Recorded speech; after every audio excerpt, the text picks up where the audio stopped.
Muchas gracias, senadora. Enseguida se concede el uso de la palabra a la senadora Claudia Edith Anaya Mota del Grupo Parlamentario del PRI, hasta por 5 minutos.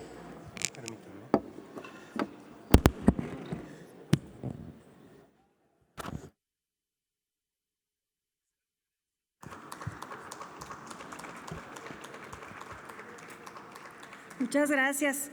Compañeras y compañeros senadores, con el permiso de la presidenta, yo sé que ya les urge irse a ver el partido porque los veo como que son masoquistas, pero resistamos un poco más.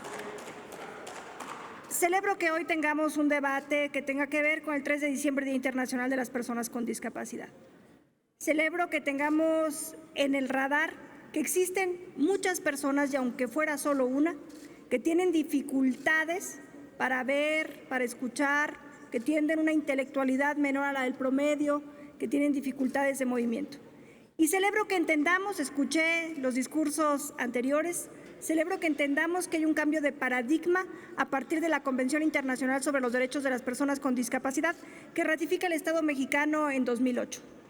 Y que este cambio de paradigma tiene que ver precisamente con abandonar el modelo médico asistencial y adoptar el modelo social de la discapacidad. ¿Y esto qué significa?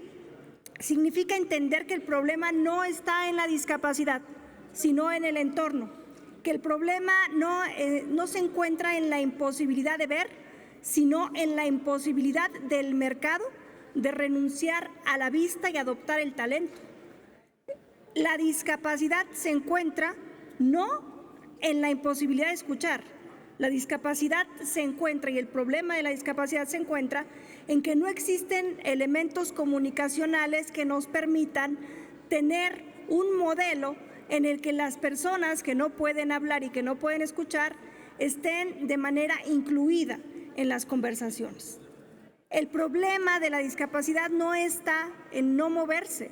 El problema es que tenemos un mundo y una sociedad construida a partir de barreras arquitectónicas para el estándar poblacional. Desafortunadamente, y tengo que decirlo y tengo que hacerlo ver, no todo es la legislación que hemos hecho a partir de la Convención Internacional sobre los Derechos de las Personas con Discapacidad. Porque en 2011 se aprobó la Ley General para la Inclusión de las Personas con Discapacidad, que es una ley armonizada a la Convención, y de ahí adelante en este Senado, en otras legislaturas, se han hecho adopciones progresistas en materia legislativa. Pero hay que reconocerlo y hay que decirlo. En 2018, el Consejo Nacional para la Inclusión de Personas con Discapacidad quedó sin titular. Llevamos 4 años sin un titular del Consejo para la Inclusión de las Personas con Discapacidad. ¿Quién diseña la política pública inclusiva en este país? Nadie la diseña. Tenemos únicamente un programa, que es el Programa para las Personas con Discapacidad, que consiste en dar becas. Compañeras, compañeros, esto es asistencialismo. Ese programa está más apegado al modelo médico asistencial que al modelo social que debiéramos adoptar. No es que esté yo en contra de las becas, no. Simple y sencillamente las becas debieran de tener un objetivo, que es abatir los rezagos de las personas con discapacidad.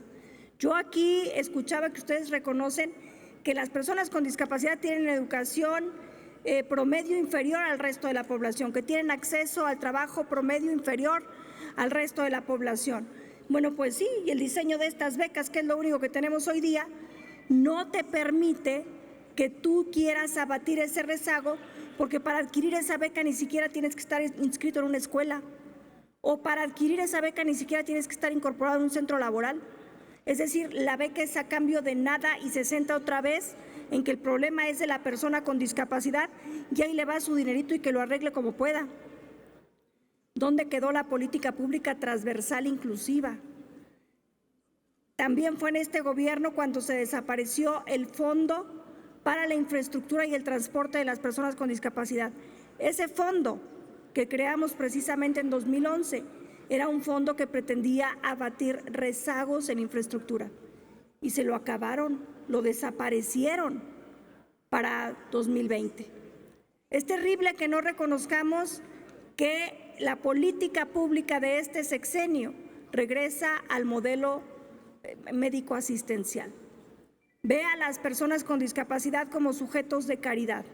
Y aunque nosotros aquí sigamos impulsando legislación que quiera ser acorde a la Convención Internacional sobre Derechos de las Personas con Discapacidad, no hemos logrado políticamente presionar para que el gobierno federal adopte lo que estamos haciendo, que lo implemente, que lo potencie, y estamos dejando entonces otra vez a las personas con discapacidad en el problema de tener una discapacidad a partir de sus disminuciones físicas.